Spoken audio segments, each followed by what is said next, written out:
लगवा दिए तो सही हो गया हम्म, टायर। लेकिन इच्छाएं तो मतलब ऐसा तो कभी तो लगता है कि हमारी इच्छा बिल्कुल ही ख़त्म हो गई, कि कुछ ज़रूरत ही नहीं है।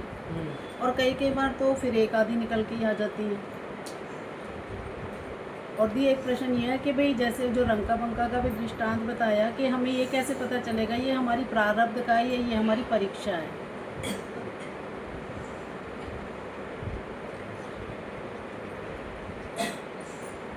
सुमन मेरी अच्छा लगा था कि शुरू शुरू में वाली में कि या तो ये तुम्हें छोड़ जाएंगे या तुम मुझे छोड़ दोगे, तो उनमें भटकना तो किसी भी सूरत में बनता नहीं है।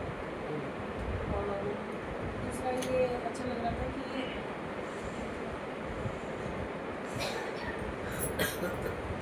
मीना जी जब कोई बात नहीं।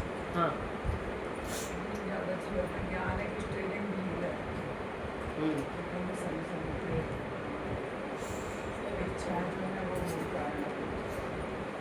हमने क्या बनाया हुआ है ज्ञान को है? हमने क्या बनाया? ये तो गुरु कह रहा है स्टीयरिंग व्हील है, पर हमने क्या बनाया है ज्ञान? ये भी अच्छा है। अभी इनकी बात सुनिए। हाँ क्या बनाया हमने ज्ञान को?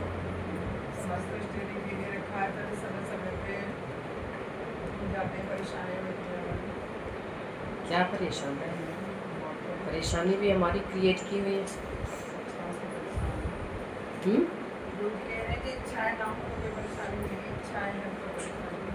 गुरु जी कह रहे हैं या हमारे अंदर इच्छाएं हैं?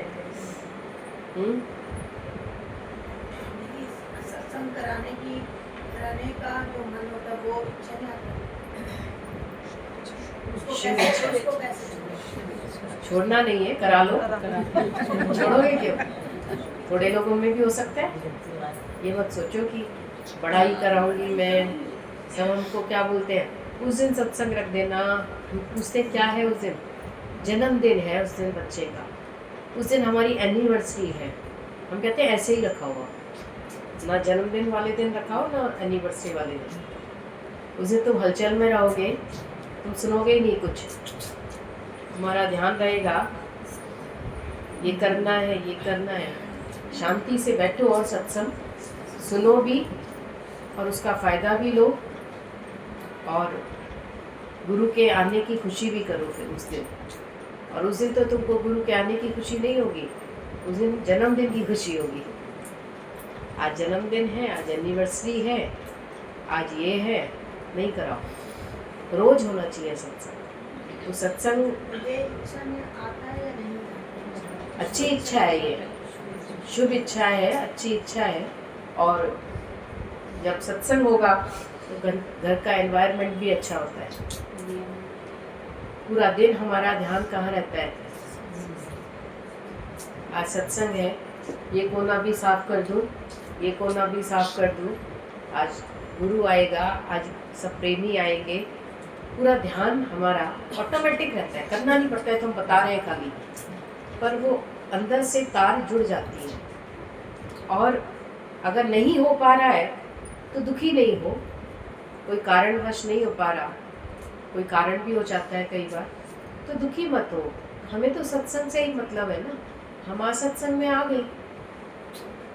पर कई लोगों के पास भगवान ने उनको सब कुछ दिया है, पर उनके अंदर परमात्मा के निमित्त कोई कार्य करने की इच्छा नहीं है। तो ये अपने आप में बोला एक बैड लक है हमारा कि भगवान ने हमको सब कुछ दिया और हमें भगवान ने अच्छा मन नहीं दिया। और गुरु रोज हमको प्रेम करने का बता भी रहा है, इतने तरीके सिखा रहा है कि कैसे तुम, अभी बोला ना तुमको कभी अकेले भी बैठना पड़े, उस समय भी ये ज्ञान काम आएगा। कोई भी परिस्थिति आती है उस दिन यही ज्ञान काम आता है। तो पहले सत्संग को समझो, ज्ञान को समझे, मन मनाभव होकर सुने पहले तो। इसीलिए पूछा जाता है, पूछने का और कोई उद्देश्य नहीं है, ना किसी को हमें ये बताना है कि ये बहुत अच्छा बता सकता है या ये बहुत अच्छा नहीं बता सकता, ये कोई पर्पस नहीं है। पर क्या तुमने ज्ञान को आज सुना तो क्या इसमें मन रखा? क्या कोई वचन लेकर गए यहाँ से? क्या तुम्हारा जीवन तो तभी बदलेगा ना जब तुम ध्यान से सुनेंगे, श्रवण सही करेंगे, तभी तो मनन करेंगे, तभी तो प्रेम जगेगा। और प्रेम के बिना तो सब कुछ बेकार है। प्रेम के बिना तो जीवन ही बेकार है। आज लोगों का जीवन इतना नीरस क्यों है, जबकि सबके पास सब कुछ है। अगर माया में ही सुख होता तो आज सारे सुखी होने चाहिए थे, क्योंकि धन तो सबके पास है, पर प्रेम नहीं है सबके पास। प्रेम बिना थोथे सभी। चाहे तुम जाप करो, चाहे ताप करो, चाहे व्रत करो, चाहे नियम करो, कोई भी, पर प्रेम ही नहीं है किसी को खुश करने का, किसी के आंसू पोंछने का अंदर से, ऐसा भाव ही नहीं जगा है। तो बोला ज्ञान सुनना भी बेकार है और तुम्हारा मन भी यहीं आकर खुश होगा जब तुम प्रेम करोगे तब। और प्रेम नहीं करोगे तो यहाँ आते जाते भी उदास रहेगा। शरीर को लाके तुमने पटक दिया, पर मन की बात तो करी नहीं गुरु से। घर की तो सफाई कर ली, पर गुरु से मन का भी तो लेना देना करना है हमको। खाली घर ही थोड़ी साफ करना है, मन भी साफ करना है। मन में कौन सी माया घुस के बैठी है जो तुमको मुस्कराने नहीं दे रही, जो तुमको सबको प्यार नहीं करने दे रही, जो तुम्हारे अंदर करुणा नहीं है, जो अंदर से जिज्ञासा होनी चाहिए वो भी नहीं है। उसका मतलब तो कुछ गंदगी धसी होगी ना, उसको साफ करो। और गुरु रोज जगा रहा है पर मन फिर भी नहीं जाग रहा। गुरु रोज सावधान कर रहा है कि मनुष्य जन्म 84 लाख के बाद मिला है। क्या ये झूठ है? शास्त्र खोल के पढ़ो, जिस पे तुम्हें विश्वास हो उससे बात कर लो, जिस पर विश्वास हो तुमको। बोला ये बार बार नहीं मिलेगा। तभी बोला रथ को तो सजाते रहे पर रथी को सजाया नहीं। तेरा अलबेलापन गुरु को गंवारा नहीं। बस रथ के बारे में ही सोच रहे हैं, कैसे ये शरीर सुखी रहे, कैसे इसको आराम मिले, कैसे ये सुंदर लगे, कैसे इस मजे ले लूं मैं। बोला अरे सच्चा मजा कहाँ है?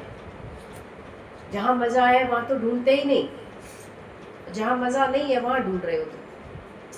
अभी बोला अधिकांश समय सबका धन कमाने में जाता है।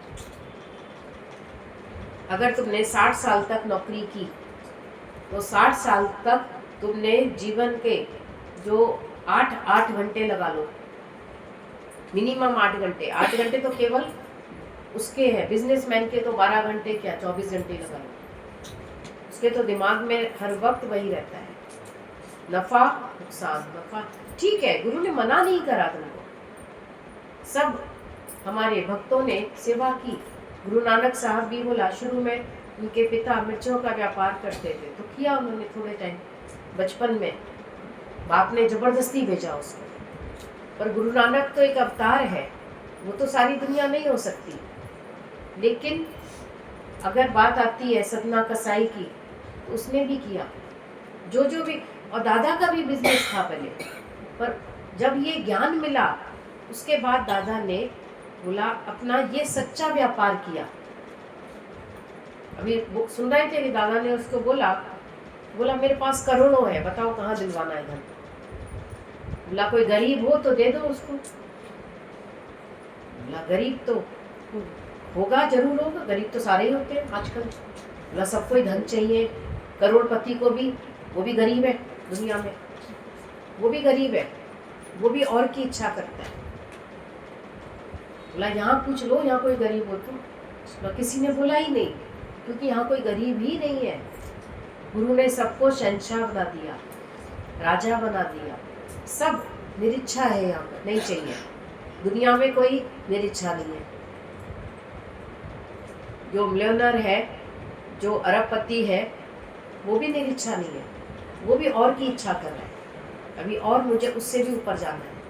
तो सबका समय धरती पर कैसे गुजर रहा है, और उससे भी ज़्यादा दूसरे के धन पे निगाह रहती है सब, अपने धन पे निगाह नहीं रहती। बोला मनुष्य अपने दुख से दुखी नहीं है, दूसरे के सुख से दुखी है। इसके पास कहाँ से आ गया? क्यों? भगवान ने सबको प्रारब्ध दी है, भगवान सबका ही तो है। भाई हमारे पास तो बहुत पहले से धन था, इनके पास कहाँ से आ गया? बोला इसका भी भगवान है, क्यों नहीं है? नहीं है क्या? तो हमें दूसरे के धन से क्या लेना देना? ये रोज सत्संग आते हैं, इनके पास बहुत पैसा होगा शायद। तब लोग ऐसे भी सोचते हैं, आपको ये भी पता है कुछ कि रोज सत्संग आते हैं, इनके पास बहुत पैसा होगा। तो घर में बैठे हैं वो सारे गरीब हैं क्या, जो सत्संग के लिए भगवान के रास्ते पैसा नहीं खर्च कर सकते? सही में गरीबी है वो। क्योंकि हम सब समझ नहीं पाते थे। अभी लगता है कि अगर ये सच्चा धन मिल गया तो हम सबसे ज़्यादा अमीर हो गए, और ये इच्छाएं भी ऐसे जाएंगी नहीं। पंचर कभी भी हो सकता है। पंचर हमने बोला ना ठीक करा लिया, जरा सी दूर बढ़ते फिर पंचर। कोई गारंटी है? पंचर वाला गारंटी करके देता है क्या कि अब मैंने लगा दिया यहाँ पे पंचर नहीं होगा? और कोई भी टायर ले लो, XYZ बढ़िया से बढ़िया ले लो, तो बोला पंचर उसमें भी हो सकता है। लेकिन बोला गुरु हमको कैसे, बोला निरीच्छा बना देता है। ये गुरु की मेहरबानी है, ये हमारी मेहरबानी नहीं है। गुरु ने बोला अब सब कुछ है तेरे पास, और प्यार अंदर से भरपूर कब महसूस होगा? जब तुम किसी को प्यार दोगे। प्यार मांगते हो ना, तो प्यार खुटेले रहोगे, हमेशा हाथ फैलाते रहोगे, ये प्यार कर दे, अब ये प्यार कर दे, अब वो नहीं रहा तो ये प्यार कर दे। बोला तुम प्यार लुटाओ ना जाके।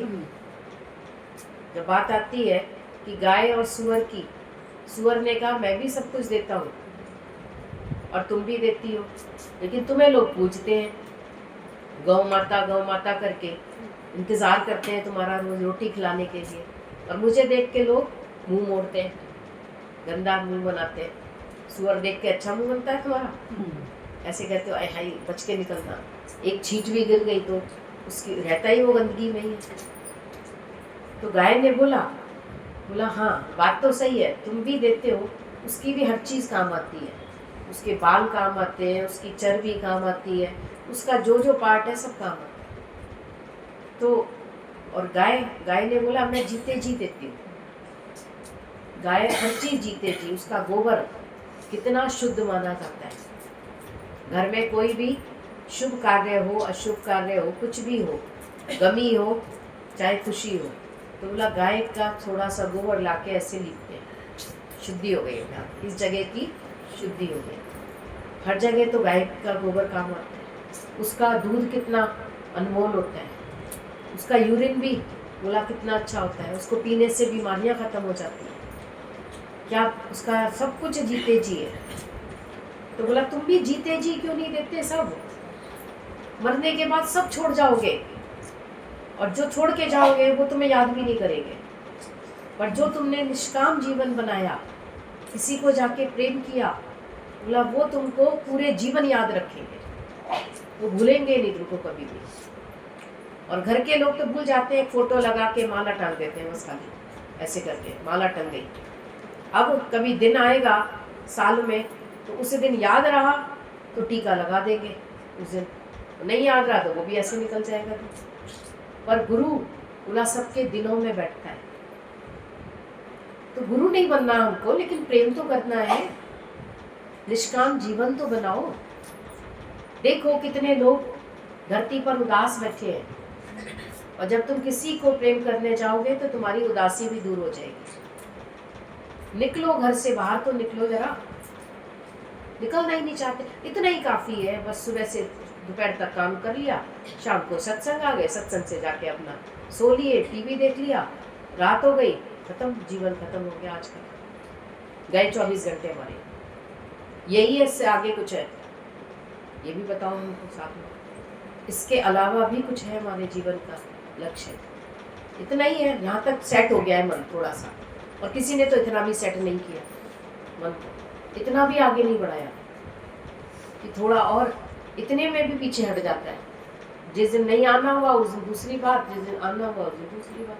तो बोला आगे बढ़ो, रोज हर दिन तारीख रोज बढ़ रही है, साल रोज बढ़ रहा है, दिन बदल रहा है, तो हर दिन हमारा नया दिन होना चाहिए। हर दिन हमारा मन गुरु के प्रेम में डूब जाए, निरीच्छा हो जाओ। क्या करना है तुमको? अभी बोला फिर इच्छा उठाती है। यहाँ तो बोला निरीच्छा हो जाते हैं, लेकिन फिर थोड़ी देर बाद इच्छा उठाती है, क्योंकि गुरु के दायरे में नहीं रहते आप। जब सीता माता को रावण कब उठा कर लेकर गया? जब वो लक्ष्मण रेखा से बाहर गए। अगर लक्ष्मण रेखा के अंदर रहती तो किसी में भी गम नहीं था कि सीता को कोई उठा कर ले जाए। रावण में भी नहीं था, तभी तो रावण आगे नहीं बढ़ रहा था। उसने पैर रख के देख लिया हल्का सा, वहाँ से आग निकल रही थी और उस आग को वो भी नहीं रोक सकता। तब उसने नई ट्रिक अपनाई, बोला तुम ही देने आओ बाहर तक। और सीता तो जा सकती थी, तो लक्ष्मण रेखा को क्रॉस करते ही रावण उठा कर ले गया। तो हम भी जब गुरु के प्रेम के ज्ञान के दायरे में रहते हैं तो कोई रावण पैदा ही नहीं हुआ जो हमको उदास कर सके, मायूस कर सके। और जब निकल जाते हैं इस दायरे से बाहर तो बोला किसी में ताकत नहीं कि कोई हमें खुश कर सके। किसी में नहीं है ताकत, कौन कर सकता है? सब कुछ तो है ही हमारे पास, कौन खुश कर सकता है? कोई धन की बात करे तो धन भी है हमारे पास, कपड़ों की बात करे कपड़े तो अलमारी में भरे पड़े हैं, कौन खुश कर सकता है हमको? बोला गुरु का ज्ञान, गुरु का प्रेम और गुरु का हुक्म अगर हमने माना। कल हम ये वचन पढ़ रहे थे जो गुरुजी ने आज बताया, दिने दुखोया अन्य दिने राजी रहा। कितना बढ़िया सुनाया। बोला ज्ञानी राजी रहता है, भगवान जो जितना देता है उसको उसी में खुश रहता है। और हम जो भगवान देता है उसमें दुखी रहते थे पहले, ज्ञान से पहले हर बात में दुखी, उसमें भी कमी देखने की आदत हर बात में। अभी बोला कमी देखनी ही नहीं है, सब में अच्छा ही देखनी है, कमी कहीं है ही नहीं, उसमें भी अच्छाई ढूंढो। ये कोई नहीं पूछ रहा उसमें भी अच्छाई, तो हम सत्संग तक तो आ रहे हैं कम से कम। अगर कोई पूछने वाले ज़्यादा हो जाएंगे तो वो सत्संग से भी रोक देते हैं हमको। आज जाकर क्या करोगी, आज हमारे पास बैठे जाओ, हम तो तुम्हारी पुरानी सहेली है ना। बोला पुरानी सहेली है तो क्या हुआ, हमको उससे भी प्यारा भगवान है, पुरानी सहेली से भी प्यारा हमको अपना गुरु है। ना कोई नया है ना कोई पुराना है, हमारा प्रेम।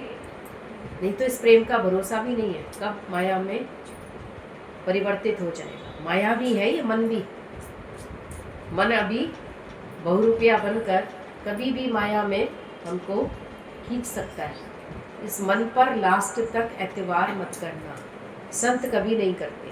दीदी राम और सीता के लिए चाहे और लोग नहीं जानते थे कि भगवान के रूप में है, हाँ। और वो खुद तो मालूम था कि हम भगवान है।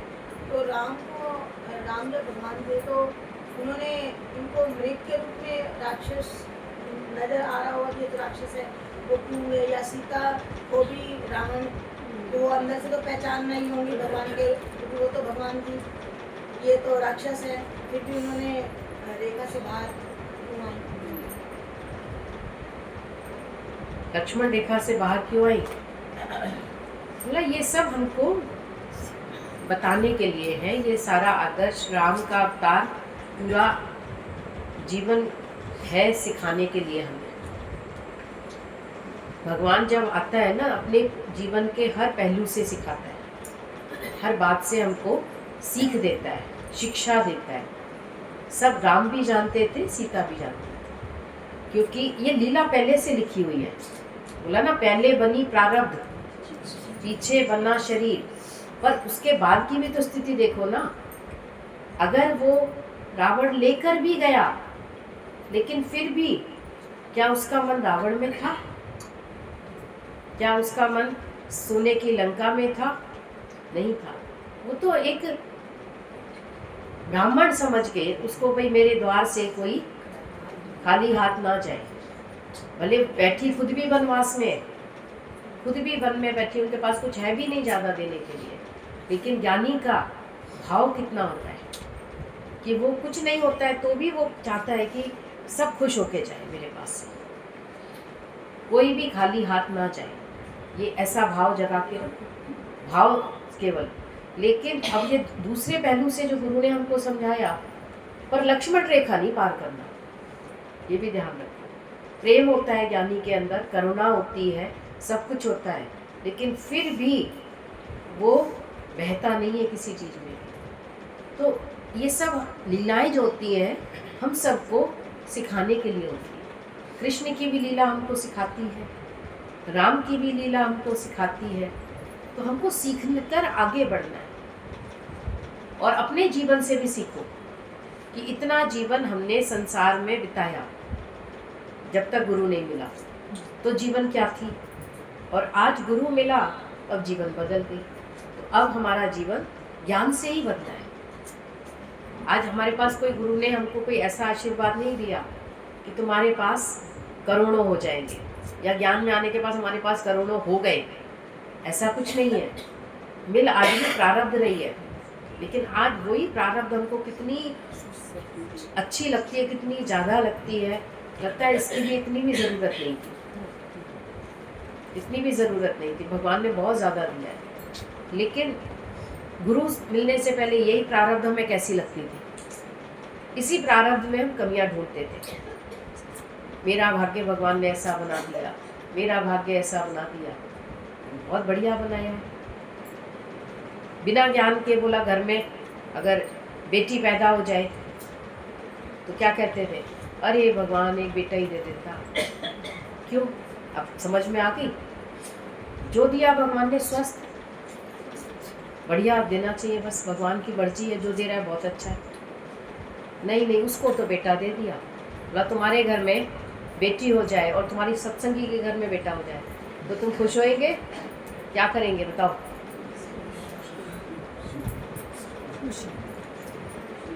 क्या कहेंगे, मेरे घर में भी हो ही जाता। जो दिया भगवान ने, अब कहोगे ना, दिने दुख होया अनि दिने राजी रहा। जो भगवान ने दिया है वो बहुत अच्छा दिया। मुझे इस चीज़ की ज़रूरत थी, उसको उस चीज़ की ज़रूरत थी, इसलिए भगवान ने वो दिया।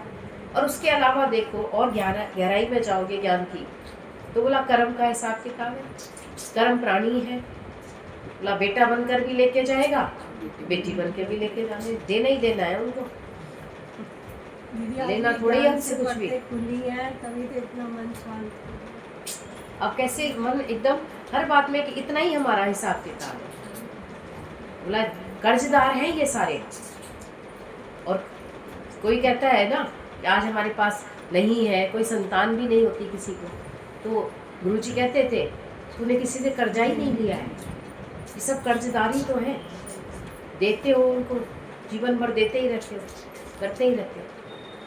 आज बोला तुमने कर्जा नहीं दिया है तो नहीं लिया है तो नहीं देना है तुमको, और अगर किसी के पास है तो बोला खुशी से देते रहो, तो भी कोई बात नहीं, खुशी से देते रहो, कोई बात नहीं।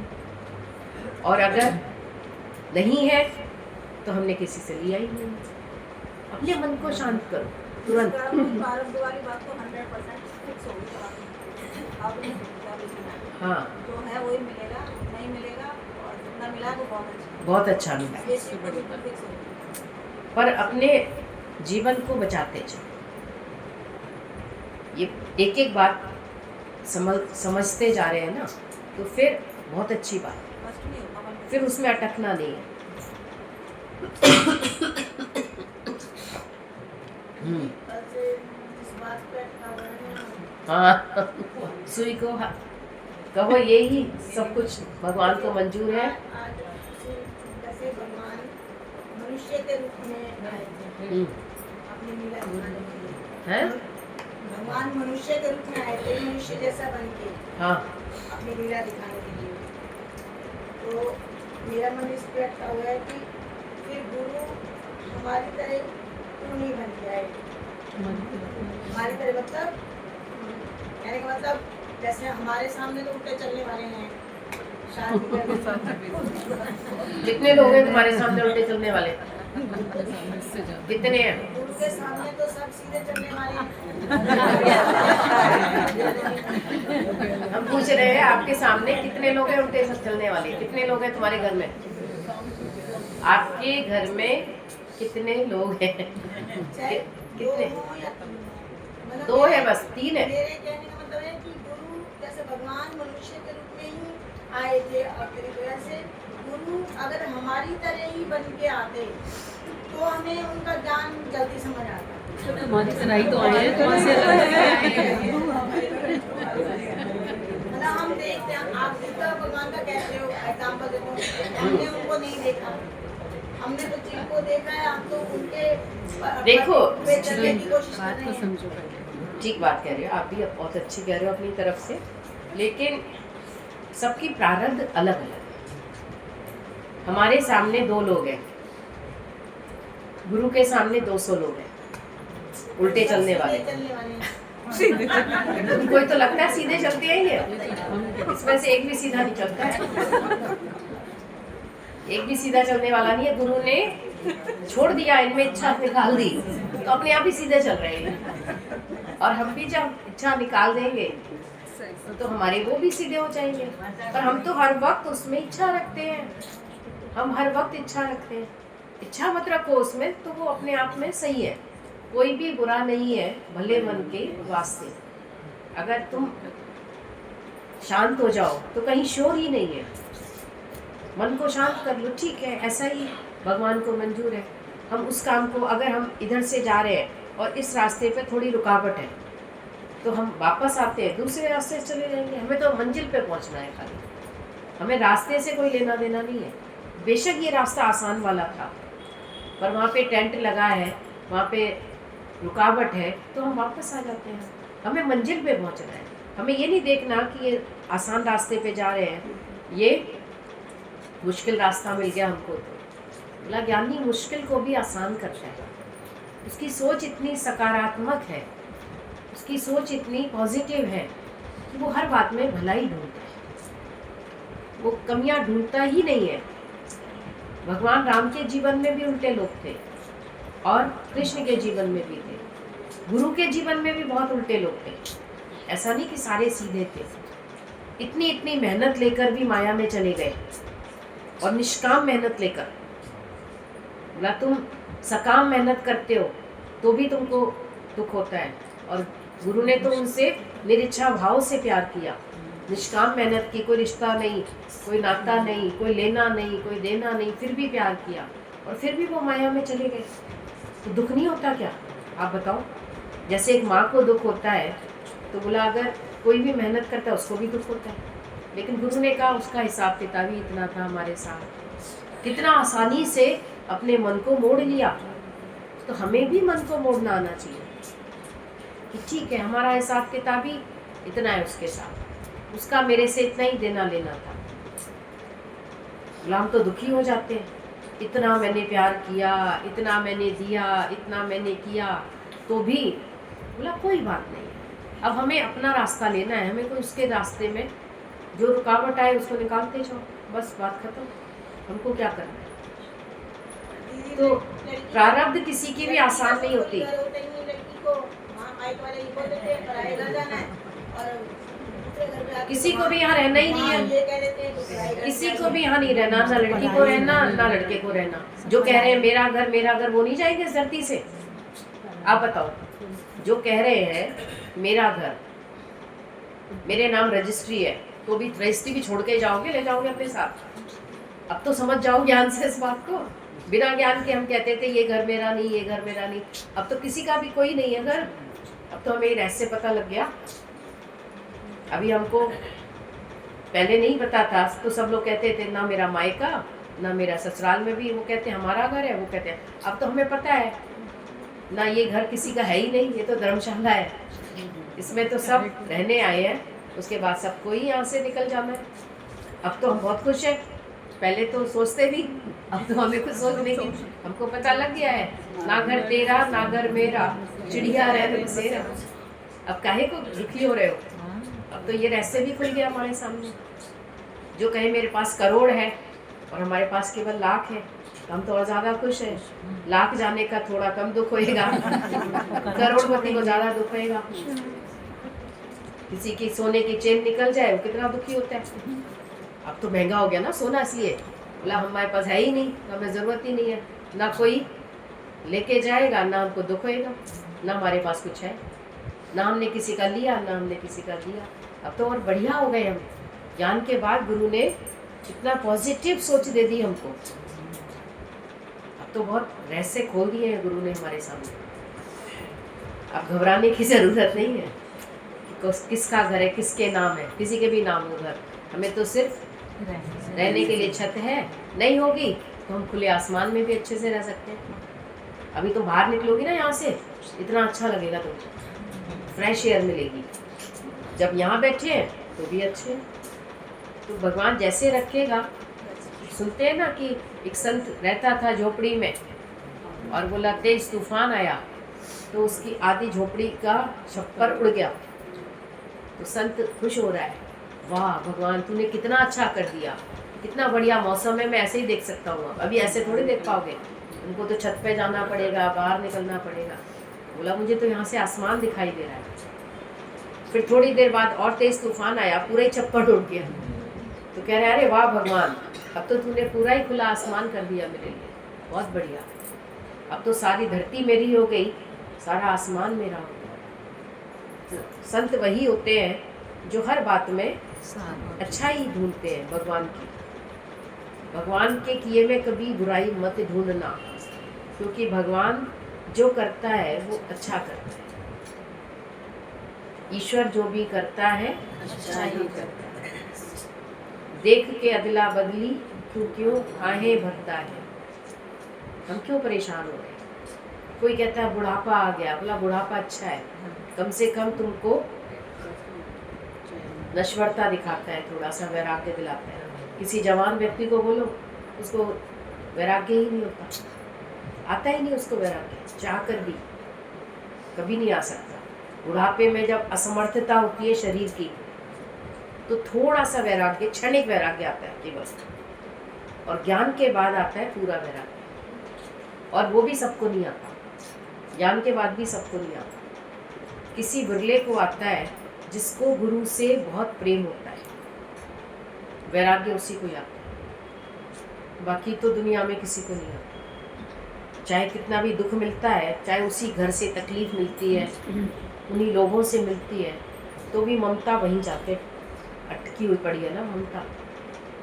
पर जिसकी ममता राम में हो गई, बोला उसको अंदर से परमात्मा से ही लेना देना। भले वो रहेगा यहाँ धरती पर ही, लेकिन ममता राम से ही रखता है। तो सकारात्मक सोच रखकर ही जीवन में हर वक्त खुश रह सकते। रंका पंका वाला प्रश्न है। हाँ, परीक्षा और पदार्थ, परीक्षा और प्रारब्ध। बोला जो मिला है वो हमारी प्रारब्ध है और वो ही परीक्षा भी है। भगवान अपने भक्त की परीक्षा लेता है। आज एग्ज़ाम किसका होता है? जो योग्य होता है उसी का एग्ज़ाम होता है। जो योग्य नहीं होते, जो बच्चा फेल हो जाता है, वो परीक्षा फिर नहीं दे पाता, आगे की परीक्षा उसी परीक्षा में रहता है। तो भगवान अपने भक्त की परीक्षा लेकर उसको और योग्य बनाता है। तो प्रारब्ध चाहे कैसी भी हो ज्ञानी की, भाग्य कैसा भी हो, लेकिन वो उसी में ही शांत रहता है, उसी को भगवान की मेहर समझता है। परीक्षा ज्ञानी नहीं समझता, पर जिज्ञासु अवस्था में गुरु कहता है हमको, क्योंकि तुम अभी इतने राज़ी नहीं रह सकते, इसलिए गुरु कहता है कि ये तुम्हारी परीक्षा हो रही है। पर एक्चुअल में तो ज्ञानी को तो जब कुछ चाहिए ही नहीं, तो वो तो राज़ी रहता है हर बात में, वो परीक्षा भी नहीं मानता। परीक्षा देने में डर भी लगता है ना। जब एग्ज़ाम आते हैं तो बच्चे थोड़े से तो डरे होते हैं, थोड़े तो डर ही जाते हैं, लेकिन ज्ञानी नहीं डरता, क्योंकि वो परमात्मा की रहमत समझता है, उसका आशीर्वाद समझता है। उसका कहते हैं भगवान ने मेरे साथ बहुत बहुत अच्छा किया, क्योंकि उसको भगवान से प्रेम है। जिनको संसार से प्रेम है जिज्ञासु अवस्था में उनको गुरु बताता है ये परीक्षा है तुम्हारी, और परीक्षा देकर और ऊपर जाना है।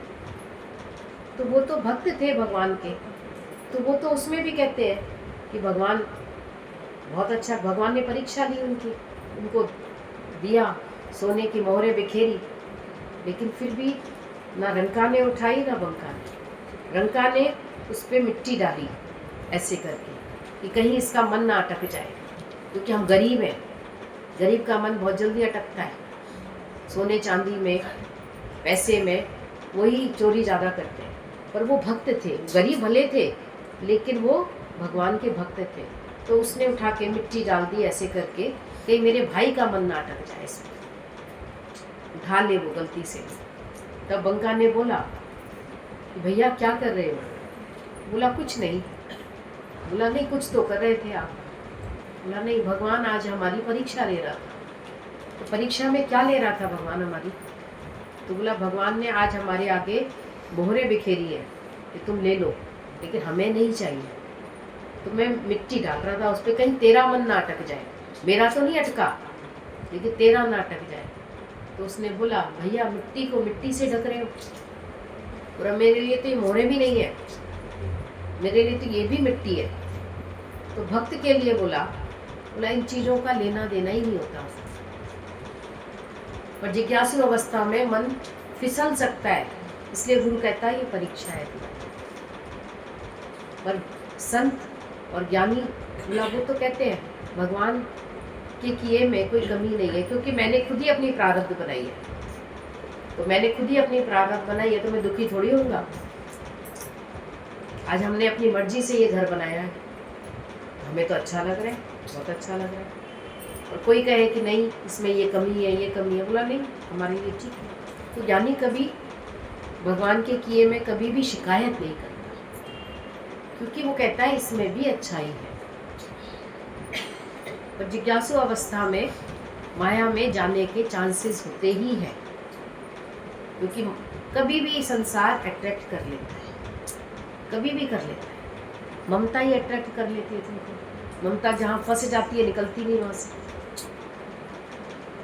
कहीं कहीं हर जगह नहीं काम करता ना गुरु का प्रेम भी, क्योंकि सामने वाले का मन ही संसार में, गुरु का निष्काम प्रेम भी वहाँ व्यर्थ हो जाता है। ऐसे तो लगता है गुरु का जीवन आसान है, पर गुरु का जीवन आसान नहीं है। तुम तो कभी भी फ़ोन साइलेंट करके ऑफ करके सो सकते हो,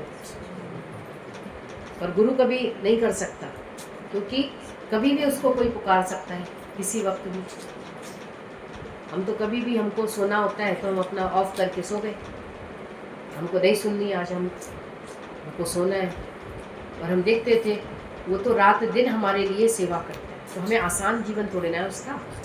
कभी देखो जरा, साथ में रहो, तब तुम्हें पता लगेगा आसान है या मुश्किल है। रह के देखो तब पता लगेगा। दूर से हर चीज़ आसान लगती है, पर पास जाते हैं तब लगता है अरे वो तो बहुत मुश्किल लग रही है। पहाड़ दूर से कैसे लगते हैं? बहुत सुंदर। पास में जाते हैं तो पत्थर भी होते हैं वहाँ पे, खाली घास थोड़ी होती है, कीड़े भी होते हैं, बहुत खुर्दीले होते हैं, कोई इतने हरे नहीं होते। वो दूर से वो केवल ग्रीनरी दिखती है हमको, खाली पहाड़ों की। पास में भी जाके देखा ही होगा पहाड़ों को, तब पता लगता है अरे यहाँ तो चढ़ना भी मुश्किल है। तो पर फिर भी जिसके पास जो है उसमें राजी रहना गुरु ने सिखा दिया। बड़ा घर है उसको धर्मशाला बना सकते हो, तुम सत्संग भवन बना सकते हो। छोटा घर है उसको मंदिर बना सकते हो, मंदिर में भी भगवान रहता है। और जहाँ पर अपने भक्त आकर पनाह लेते हैं तो वो भी आश्रम भी अच्छी जगह होती है, धर्मशाला भी अच्छी होती है, कितने लोग आके वहाँ ठहरते हैं। पर बस अपने जीवन से एक संकल्प रखो कि ये जीवन किसी के काम आए, क्योंकि किसी के काम जो आए उसे इंसान कहते हैं, उसे भगवान कहते हैं। पराया दर्द जो अपनाए उसे इंसान। तुम किसी का दर्द अपनाते हो?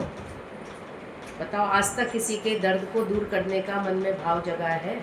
और जगा है तो अच्छी बात है, मन में भाव आया है तो खुशी यहाँ मिलती है, हम उसके ऊपर एहसान नहीं कर रहे हैं, ये भी ध्यान रखें। हमको खुशी मिली तो हमें ही तो मज़ा आया, अच्छा लगा। तो जीवन हमेशा किसी के काम आना चाहिए, व्यर्थ ना हो जीवन, नहीं तो वैसे मिट्टी का ही है ये शरीर, और मिट्टी में मिल जाएगा ये, मिट्टी का ही है, मिट्टी में मिल जाएगा। पर मिट्टी में ही सोना उगता है, ये भी ध्यान रखना। कोई मेहनत करता है किसान तो बोला सोना ही उगता है। गेहूँ कोई खाया जाता है, कोई हमारी भूख मिटाता है। बोले हमने 7 दिन नहीं खाया, अब तो खा ही रहे होगे, नहीं खा रहे अभी भी? बताओ, अब भी खा रहे हो या नहीं खा रहे हो? खा ही रहे हैं सब, उसके बिना तो जीवित ही नहीं रह सकते, कमज़ोरी आ जाती है। भले वो अलग बात है कि अपने डाइट के हिसाब से कम या ज़्यादा खाएं, पर आखिर भगवान ने अन्न दिया ही है भूख मिटाने के लिए। भी अच्छा लग रहा था दीदी, जैसे गुरु जी बोल रहे थे कि ना जितनी जितनी हमारी डिज़ायर्स कम होती जाएंगी उतना उतना हम रिलैक्सेशन हमें आती जाएगी, और ये फैक्ट है। छोटी छोटी बातों में नहीं तो इच्छा हो जाती थी, अब मतलब अपने मन को समझा लेते हैं तो किस बात की इच्छा करेगा, कोई चले हिसाब से हमारे नहीं चले, अगले की मर्जी। बिल्कुल छोटी छोटी बातें हैं जो हमें नहीं समझ थी दीदी, ज्ञान में आने के बाद ही वाकई जीवन अच्छे इसमें तो उसे इंसान कहते हैं, उसे भगवान कहते हैं।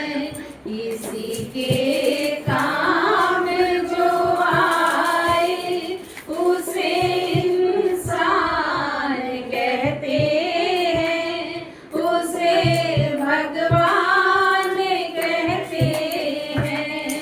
पराया धर्म जो अपनाए उसे इंसान कहते हैं, उसे भगवान कहते हैं।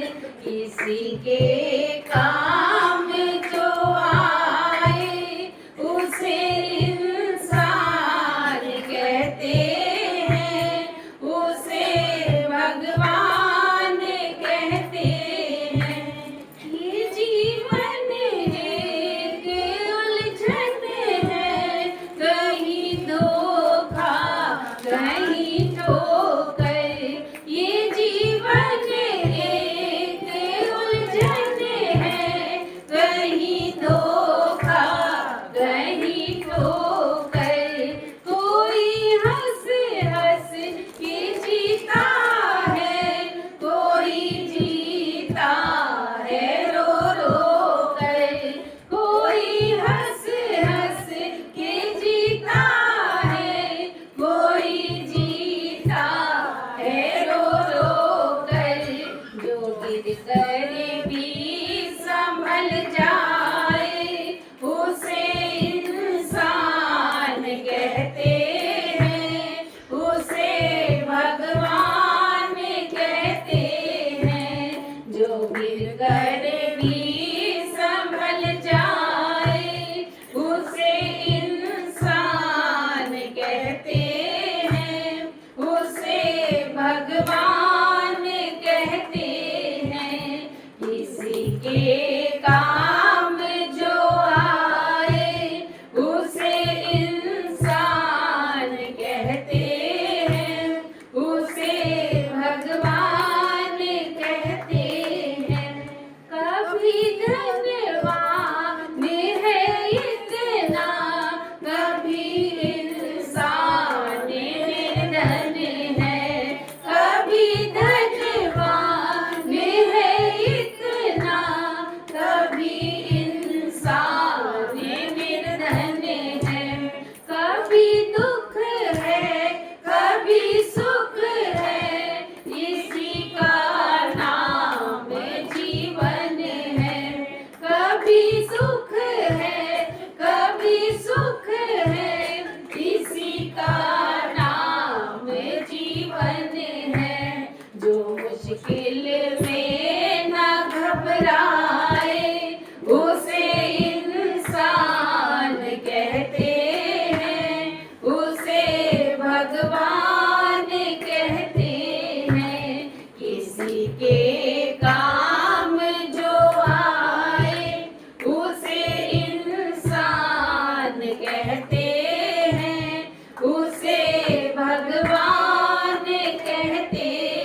किसी के काम जो आए उसे इंसान कहते हैं, उसे भगवान कहते हैं। अगर गलती रुलाती है तो वो राह भी दिखाती है। अगर गलती रुलाती है तो वो राह भी दिखाती है। मनुष्य गलती का पुतला है, ये अक्सर हो ही जाती है। मनुष्य गलती का पुतला है, ये अक्सर हो ही जाती है। जो गलती को ना दोहराए उसे इंसान कहते हैं, उसे भगवान कहते हैं। किसी के काम जो आए उसे इंसान कहते हैं, उसे भगवान कहते हैं। अकेले में जो खा कर सदा गुजरान करते हैं। अकेले में जो खा कर सदा गुजरान करते हैं। वैसे तो जीने के लिए पशु भी पेट भरते हैं। वैसे तो जीने के लिए पशु भी पेट भरते हैं। जो तन मन धन को लुटाए उसे इंसान कहते हैं, उसे भगवान कहते हैं। किसी के काम जो आए उसे इंसान कहते हैं, उसे भगवान कहते हैं। पराया दर जो अपनाए उसे इंसान कहते हैं, उसे भगवान कहते हैं। किसी के काम जो आए उसे इंसान कहते हैं, उसे भगवान कहते हैं। कौन लाया ये प्रसाद?